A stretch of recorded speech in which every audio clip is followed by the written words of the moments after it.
जय मूल निवासी साथियों, बंधुओं, आज मूलनिवासी महानायक या पेजवरती लाईव्ह येण्याचा विषय म्हणजे जे ओबीसी समाज आहे, कुणबी समाज आहे, ज्यांना मनुस्मृतीमध्ये शूद्र असं नामकरण केलेलं आहे. मनुस्मृतीनुसार जे शूद्र आहेत ते कुणबी लोक, ओबीसी समाज, हा विषय समजून घेऊ शकतात का की वारकरी धर्म आणि ब्राह्मण धर्म यामध्ये महद अंतर आहे. वारकरी धर्म आणि ब्राह्मण धर्म याच्यातला फरक ते स्पष्ट करू शकतात का, हा माझा प्रश्न आहे. आणि आज लाईव्ह येण्याचा विषय तो आहे. वारकरी जो धर्म आहे त्याची पार्श्वभूमी काय आहे, त्याचा उगम कसा झाला, यावर मी थोडा प्रकाश टाकू इच्छितो. खरं पाहिलं तर भारताचा कुठलाही धर्म नाहीये. भारतामध्ये वे ऑफ लाईफ आहे, म्हणजे एक कल्चर आहे, जीवन जगण्याची एक पद्धत आहे भारतामध्ये. प्राचीन काळापासून भारताची जी संस्कृती आहे, जी वे ऑफ लाईफ आहे, ती समानता, बंधुता, प्रेम, करुणा, न्याय या तत्वावर आधारलेली ती संस्कृती होती. मग ती संस्कृती अचानक नष्ट कशी झाली, हे वारकरी धर्म, कर्नाटकमध्ये लिंगायत धर्म, पंजाबमध्ये शीख धर्म, मध्य भारतामध्ये सतनाम धर्म, असे हे जे ग्रुप निर्माण झाले, ते ग्रुप आपोआप नाही निर्माण झाले, ते निर्माण होण्यामागे कारण आहे. या विश्वामध्ये कुठलीही गोष्ट विनाकारण होत नाही. त्या पाठीमागे कारण मीमांसा असते, कारण असतात. भारतामध्ये जी संस्कृती होती ती काही परकीय लोकांनी, त्या संस्कृतीच्या विरोधात असलेल्या लोकांनी आक्रमण करून नष्ट केल्यानंतर त्या विचारधारेच्या लोकांनी त्याचा प्रचार या माध्यमातून करायला सुरुवात केली. ही संस्कृती भारतामध्येच उत्पन्न झालेली आहे, जगामध्ये कुठेही उत्पन्न झालेली नव्हती. तिचा जन्म भारतामध्येच आहे. समता, स्वातंत्र्य, बंधुता, न्याय ही भारताची वे ऑफ लाईफ आहे. रिलीजन नाही, भारताला धर्म नाहीये, संस्कृती आहे, वे ऑफ लाईफ आहे.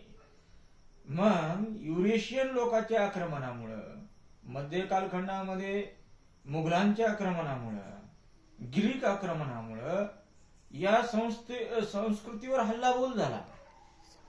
या संस्कृतीवर नष्ट करण्याचं प्रयत्न झाले. पण संस्कृती ही माणसाच्या रक्तामध्ये भिनलेली असते, त्याची प्रतीक तयार झालेली असतात. ती संस्कृती अशी नष्ट होत नसते, ती नव्या रूपाने जन्म घेते. आणि ती नव्या रूपाने जन्म म्हणजेच या विचारधारेच्या लोकांनी वेगवेगळे ग्रुप तयार केले, वेगवेगळे धर्म तयार केले आणि त्या विचारधारेचा ते प्रचार करू लागले. म्हणजेच महाराष्ट्रामध्ये वारकरी धर्म स्थापन झाला, पंजाबमध्ये शीख धर्म स्थापन झाला, कर्नाटकमध्ये याच विचारधारेवर आधारित लिंगायत धर्म स्थापन झाला. आणि ही सत्य जगासमोर मांडत असताना माग कलबुर्गी साहेबांची हत्या झाली. कलबुर्गी साहेब हे ज्वलंत आताच घडलेलं उदाहरण आहे. कलबुर्गी साहेबांची हत्या का झाली असं लोकांना म्हटलं तर त्यांना सांगता येणार नाही. तर कलबुर्गी साहेबांनी म्हटले की हा जो लिंगायत धर्म आहे, कर्नाटकचे कलबुर्गी साहेब, गौरी लंकेश, हा जो लिंगायत धर्म आहे तो ब्राह्मण धर्माचा भाग नाहीये. जसा लिंगायत धर्म ब्राह्मण धर्माचा भाग नाहीये, जसा वारकरी धर्म ब्राह्मण धर्माचा भाग नाहीये, शीख धर्म ब्राह्मण धर्माचा भाग नाहीये. सतनाम धर्म हे संतांचे आंदोलन, स्वातंत्र्याचे आंदोलन होते. ब्राह्मण धर्माचा आणि त्यांचा काडीचाही संबंध नाही. त्याचा काडीचाही संबंध नसताना ब्राह्मण लोकांनी त्यांची विचारधारा मध्ये घुसडून त्याचं ब्राह्मणायझेशन केलं. नामदेव महाराजांनी वारकरी धर्माचा या ठिकाणी पाया रचला होता महाराष्ट्रामध्ये. हे लोक म्हणतात, या लोकांनी वारकरी धर्मामध्ये गणपती उत्सव घुसडवला, देवी देवता घुसवल्या, कर्मकांड घुसवलं. गणपती उत्सवाचं उदाहरण देत असताना ते म्हणतात की लोकांना एकत्रित करण्यासाठी आम्ही हा गणेश उत्सव साजरा सुरू केला, असं लोकमान्य टिळक नावाचा ब्राह्मण म्हणतो.